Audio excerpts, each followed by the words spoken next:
Não se esqueça de dar o like, não se esqueça de se inscrever.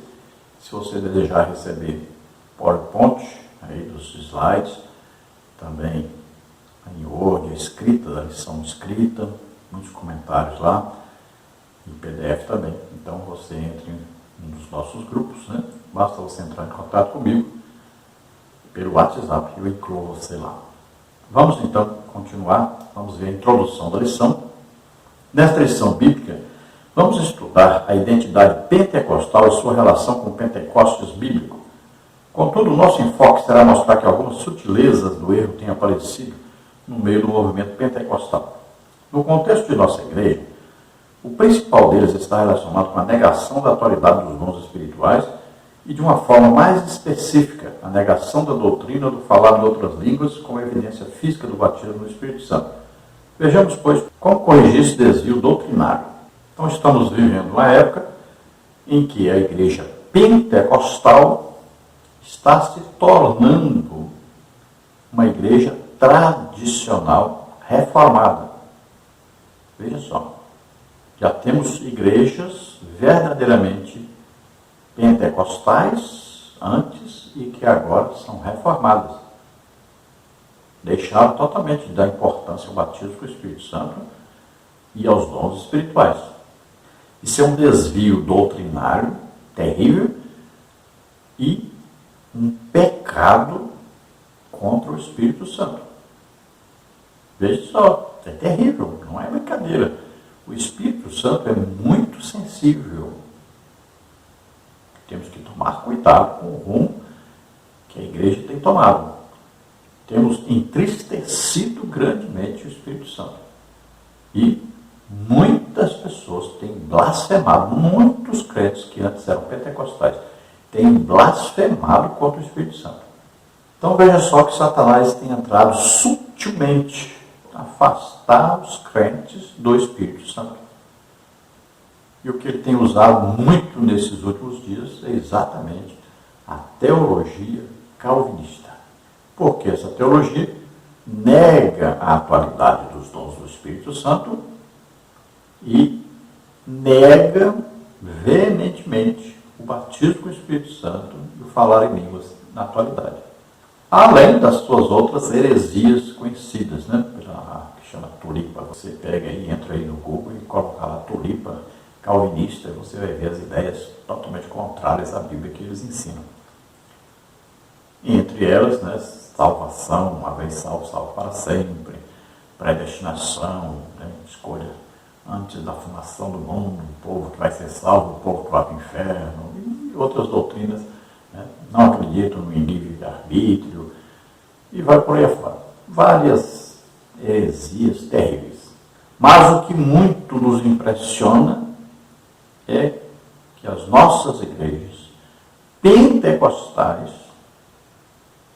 têm se tornado igrejas com a doutrina calvinista, têm abandonado o pentecostalismo. Cada dia mais. Nós não temos mais 50% dos crentes que congregam na Assembleia de Deus que são batizados com o Espírito Santo. Nós não temos 5% de pessoas que congregam, crentes que congregam na Assembleia de Deus, que têm dons do Espírito Santo. Ah, você fez pesquisa? Bom, eu tenho pregado em muitas igrejas, por todo lado. Tenho dado ensino, palestras, pregado, ganhado aulas, ministrado, batismo com o Espírito Santo, muita gente batizada. Tenho ministrado curas, muita gente, milhares de pessoas curadas. Tenho visitado e tenho visto a situação. Eu participei de 2 grandes avivamentos na Igreja Imperatriz. Avivamentos que nós passávamos a noite inteira no culto. Eu vi milhares e milhares, orei por milhares e milhares de pessoas que foram batizadas pelo Espírito Santo, pessoas que foram curadas, até hoje, na minha vida ministerial. Então, eu estou falando do que eu conheço, do que eu presencio, do que eu pratico. Então, nós temos visitado e temos visto a situação triste pela qual a igreja tem passado. Tem igreja que O obreiro chegou para mim e disse que tinha mais de ano que não ganhava uma alma, tinha mais de ano que ninguém era batizado com o Espírito Santo, e ali ninguém tinha dom do Espírito Santo. Igreja, e não é igreja pequena. Vamos ver, tópico 1, o Pentecostes bíblico. Subtópico 1, o Espírito prometido. O Antigo Testamento mostra a ação do Espírito Santo em diferentes momentos e sobre a vida de diferentes pessoas. Assim vemos o Espírito Santo do Senhor agindo sobre a criação, Gênesis 1, 2, na vida de Bezalel, Êxodo 31, 2 e 3, Gideão, Juízes 6, 34, Jefté, Juízes 11, 29, etc. Na Antiga Aliança, há uma excepcionalidade da ação do Espírito de Deus.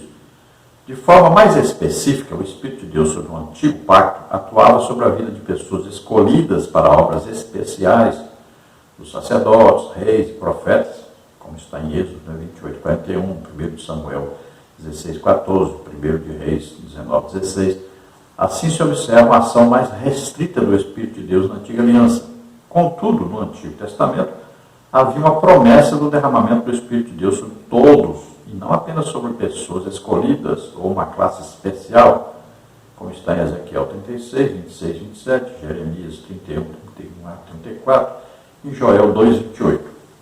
Então, sempre houve a ação do Espírito Santo. Desde que existe terra, existe o homem sobre a terra, sempre houve uma ação do Espírito Santo, a presença do Espírito Santo. Agora, na Antiga Aliança, somente algumas pessoas tinham uma maior iluminação do Espírito Santo. Tiveram até uma presença do Espírito Santo que vinha e voltava.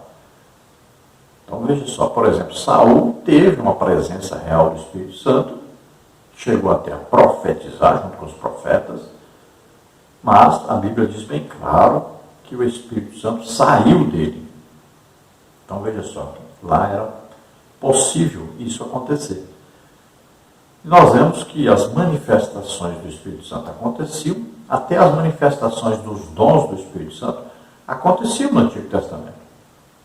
Só que eram esporadicamente. Não era um dom residente, mas vinha e acontecia e pronto. Vamos ver, por exemplo, as pessoas mais usadas em milagres, curas, foram aí Elias e Eliseu. Claro que tem lá os sinais no Egito, né, feitos através de Moisés. Mas assim, de orar pelas pessoas e tal, fazer milagres, curar. Então, Elias e Eliseu. Elias com 7 ações, manifestações sobrenaturais no seu ministério, e Eliseu 14. Veja só. É muito, mas infinitamente pouco. Veja, se nós olharmos o ministério de Jesus, nós vamos ver milhares e milhares de curas aconteceram, de milagres aconteceram, de manifestações do Espírito Santo, os dons do Espírito Santo aconteceram. Se nós vemos aí na vida de Pedro, né, de Paulo, aí Filipe, Estevão, veja só, eles foram tremendamente usados. E hoje tem um derramar muito grande do Espírito Santo. Olha, se no Antigo Testamento acontecia lá uma vez ou outra uma cura, olha, agora hoje acontece mais de 1000 pessoas curadas no mês. Olha, a diferença é muito grande. Então hoje existe uma ação sobrenatural muito grande, infinitamente maior do que no Antigo Testamento. E em um dia só acontecem mais curas do que em todo o Antigo Testamento. Olha só, todo aquele período, os registros de pessoas curadas, hoje num dia só podemos orar e acontecer mais curas do que todas essas registradas no Antigo Testamento. Então é absurdamente maior a presença, o poder de Deus hoje na igreja, através da igreja. E o que acontece hoje estava já vaticinado, né, profetizado, previsto no Antigo Testamento, principalmente pelo profeta Joel, capítulo 2, né, versículos aí 28, 29, lá em Jeremias 31, 31, Ezequiel 36, 26, 27, Então, existia já uma promessa que parcialmente foi cumprida, então, no nosso tempo, está sendo cumprida em nosso tempo. É claro que no milênio haverá um derramar muito maior do que hoje ainda. Mas temos um derramar do Espírito Santo abundante, desde que as pessoas queiram, desejem, busquem. Agora temos que ensinar sobre isso e pregar sobre isso. Subtópico 2, o Espírito derramado. No Novo Testamento, entretanto, é que as promessas a respeito da vinda do Espírito Santo têm cumprimento. O profeta Joel profetizou a vinda do Espírito de forma copiosa, Joel 2:28. Essa promessa teve seu fiel cumprimento no dia de Pentecostes e é identificada como o batismo no Espírito Santo, Atos 2:1-4. No Pentecostes, observamos que o Espírito é derramado sobre toda a carne, sem distinção de sexo, raça ou idade. Isso mostra a universalização da promessa de Deus. Todos que creem, e não apenas alguns escolhidos, podem ser revestidos pelo Espírito Santo. Diferentemente do antigo pacto, no qual apenas pessoas especiais tinham o privilégio de serem usadas por Deus. No novo pacto, a partir de Pentecostes, Deus derramou seu Espírito sobre todo o seu povo. Agora todos poderiam cumprir a missão de proclamar a mensagem do seu reino. Então as promessas, principalmente Joel, capítulo 2, versículo 28, aí, essa promessa se cumpriu agora no dia de Pentecostes, nossa época, lá do início da igreja, há mais de 2000 anos. Então essa promessa foi cumprida parcialmente, Então nós temos aí o derramar do Espírito Santo em nossa época, da igreja que eu estou falando, desde o início da igreja, um derramado do Espírito Santo, desde o dia de Pentecostes. De lá para cá, houveram vários avivamentos. Tem os avivamentos conhecidos e tem os avivamentos que não são conhecidos. Por exemplo, nós tivemos 2 grandes avivamentos na cidade de Imperatriz, Maranhão, nos anos de 90. E de lá para cá não tem registro, Isso aí não vai ser registrado, não estava registrado na história dos livros. Mas aconteceu? Aconteceu. Muitas igrejas foram abertas, muitas Imperatriz tem hoje. Só da Assembleia de Deus, lá com o pastor-presidente, pastor Raul Cavalcante Batista, tem 280 congregações. São mais de 50 mil crentes. O Templo Central cabe mais de 10 mil pessoas. Então, veja só. Houve um avivamento, um crescimento estrondoso, a presença de Deus poderosa. Se fosse uma cidade americana, com a divulgação que eles fazem, aquilo tudo, imagine, tinha sido registrado tudo isso e tinha aparecido na história dos avivamentos, porque foi um avivamento realmente muito grande, foram milhares de pessoas batizadas com o Espírito Santo, milhares de pessoas curadas, libertas, trabalho missionário muito grande, Hoje eles contam mais de 500 missionários. Então tudo isso foi resultado de um avivamento, um grande avivamento, que não está registrado na história. Então você não vai ver isso escrito aí na história humana, mas existiu. E assim, vários avivamentos aconteceram por toda parte do mundo inteiro. Agora temos alguns que foram registrados, e que todos conhecem, porque estão aí registrados nos livros. Então, para nós, o mais importante para nós foi lá na Rua Azusa, porque teve grande influência na evangelização do Brasil através dos missionários suecos Gunnar Wing e Daniel Beck. Mas isso foi só um dos avivamentos. Nós tivemos recentemente um grande avivamento através de um homem chamado Reinhard Bonke, que evangelizou e ganhou muitos, milhares e milhares, milhões de almas, 52 milhões de almas lá na África, as suas cruzadas evangelísticas. Muitas vezes nós não valorizamos isso, os pentecostais pouco valorizam essas coisas. E tivemos vários avivamentos em várias partes. Grandes avivalistas surgiram e muitas vezes nós não valorizamos isso, porque muitas vezes está na nossa época. Mais para frente, outras gerações vão então conhecer isso. Então não existe distinção aí de falar, Ah, esse não é batizado, por quê? Não porque é dessa cor, não porque tem essa situação financeira, não porque tem essa situação intelectual, não porque é homem, porque é mulher, não porque é criança, porque é velho. Não, todos. Na época do avivamento Imperatriz, nós tínhamos crianças de 5 anos batizados com o Espírito Santo, tínhamos idosos de mais de 100 anos batizados com o Espírito Santo. Todos foram batizados ali. Então, Deus não faz distinção, é para todos. Desde que sejam salvos, desde que tenham aceitado realmente a Jesus como Senhor e Salvador. Tenham aí, né, a idade cognitiva, um entendimento sobre isso. Então, são batizados. Meu filho mais velho, por exemplo, foi batizado já ainda criança. Minhas 2 filhas também foram batizadas ainda bem novas. Então é para todos os salvos, todo aquele que desejar recebe o batismo com o Espírito Santo. No tópico 2 nós temos aí o distintivo pentecostal de nossa igreja. Subtópico 1, atualidade dos dons espirituais. Agostinho de Hipona, que viveu aí entre 354 e 430, introduziu na igreja o erro doutrinário de que os dons haviam cessado. No entendimento dele, os dons de fato existiram, contudo haviam sido restritos ao período apostólico. Esse ensino moldou o catolicismo medieval e, mesmo com o advento da grande reforma luterana, os reformadores não conseguiram se desvencilhar dele. O movimento pentecostal surge posteriormente como resposta a esse desvio doutrinário. Os pentecostais não somente creem que os dons estão vigentes na igreja, como os exercem. Nossa igreja emerge na história dessa gigantesca explosão do reavivamento dos dons espirituais. Na sua Declaração de Verdades Fundamentais de 1916, as Assembleias de Deus confessavam que todos os crentes têm o direito e devem sinceramente buscar a promessa do Pai, o batismo do Espírito Santo e conforto.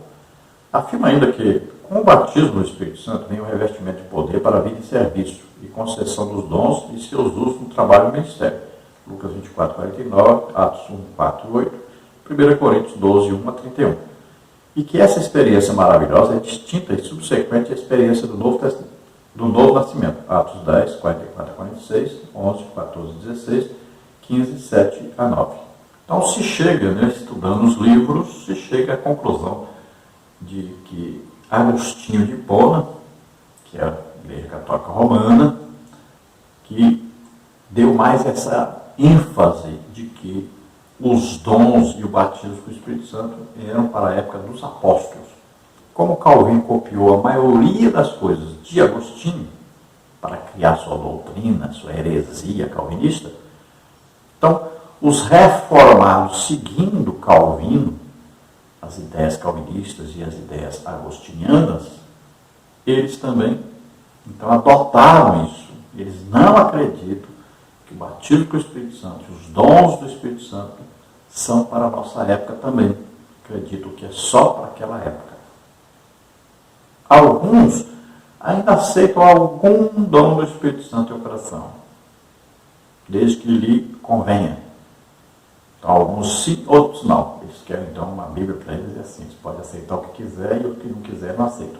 Então veja que essa doutrina falsa, ou essa heresia, foi colocada aí na igreja e até hoje estão assim. Por isso mesmo, pode ver que são frios, blasfemam muitas vezes contra o Espírito Santo, criticando as manifestações do Espírito Santo, são críticos severos do pentecostalismo, nos tratam como inimigos, desde que não vão receber uma coisinha. Mas quando vão ganhar dinheiro, através de nossas casas publicadoras, aí se tornam muito bonzinhos na nossa presença, mas por detrás são de outra maneira. Então, nossa igreja nasceu exatamente devido a uma ação sobrenatural do Espírito Santo, principalmente, né, na igreja, onde William Seymour dirigia, né, na Rua Azusa. Ali os missionários suecos, Daniel Berg e Laving, tiveram uma grande influência e eles receberam o batismo com o Espírito Santo, vieram para o Brasil por uma revelação sobrenatural do Espírito Santo e fundaram aqui então a Assembleia de Deus, onde nós hoje congregamos. Praticamente todas as vezes que pregavam sobre o batismo com o Espírito Santo. Sempre mencionava o batismo com o Espírito Santo e o falar em línguas e os dons espirituais. Então, cresceu a igreja, desenvolveu assim, mas nos tempos atuais nós estamos vivendo um esfriamento e as mensagens sobre o batismo com o Espírito Santo têm quase desaparecido da igreja e a busca por dons e os ensinos, pregação sobre isso quase desapareceram também. E quem prega e ensina sobre isso, praticamente nem oportunidade tem mais na igreja. Há poucos dias mesmo em nossa igreja que eu convidei o pastor, falei com o pastor sobre o batismo com o Espírito Santo, porque havia um batismo nas águas. E aí, naquele dia do batismo nas águas, Jesus batizou alguns com o Espírito Santo. E em todos os lugares que nós vamos, eu tenho ministrado o batismo com o Espírito Santo. Muitos lugares mesmo. Muitas pessoas têm recebido. Geralmente, aí em torno de 10, 15, 20 pessoas, aí recebe o batismo com o Espírito Santo sempre onde nós estamos ministrando a palavra de Deus. E também sempre os irmãos sabem que nós oramos também para que as pessoas recebam o dom do Espírito Santo. Porque Paulo diz, desperta, Timóteo, o dom que há em ti, o qual lhe foi dado pela imposição das minhas mãos. Depois ele fala a imposição das mãos do presbitério.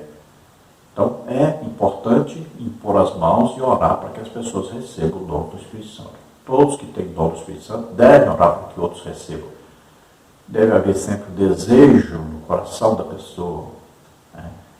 Esse desejo é importantíssimo. Desejar mais do que tudo ter aí o batismo com o Espírito Santo, os dons do Espírito Santo. E acreditar. Acreditou, recebeu. Olha, esses sinais seguirão os que crerem. Olha aí, falarão novas línguas. Mas precisa crer. Então veja que desde 1916 que a Igreja a Assembleia de Deus no Brasil tem aí escrito, registrado, as suas doutrinas básicas, e dentre elas está aí o batismo com o Espírito Santo e os dons do Espírito Santo. Então isso é bem antigo, tem gente que pensa que agora que foi feito aí um livro sobre isso, foi feito até um estudo, convenção e tal, e ao invés de melhorar isso, foi piorar. Infelizmente colocaram lá coisa que não devia, como o divórcio, por exemplo.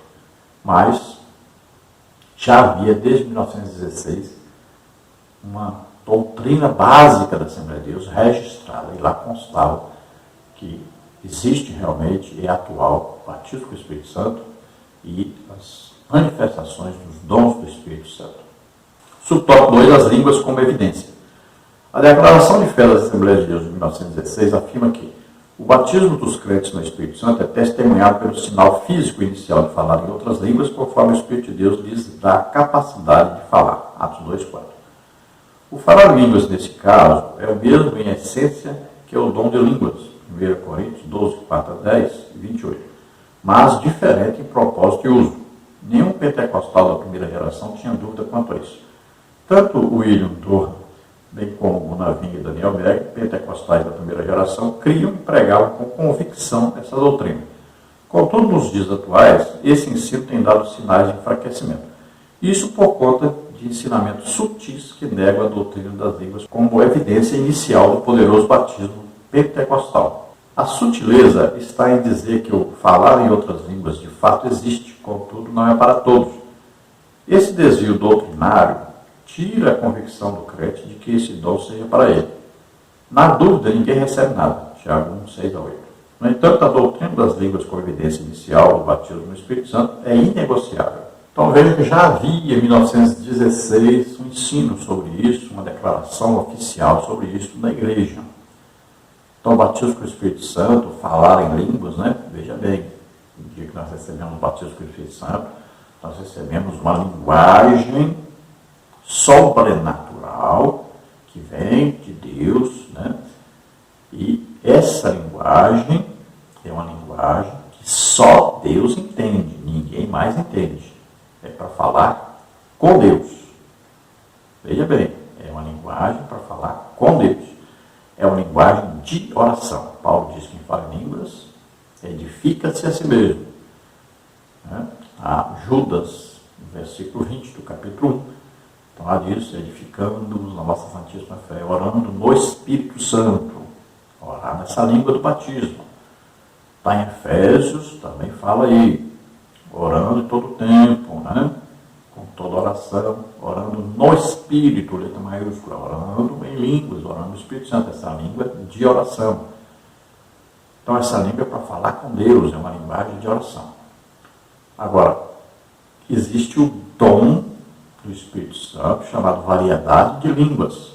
Nesse dom, variedade de línguas, então falamos diversas línguas.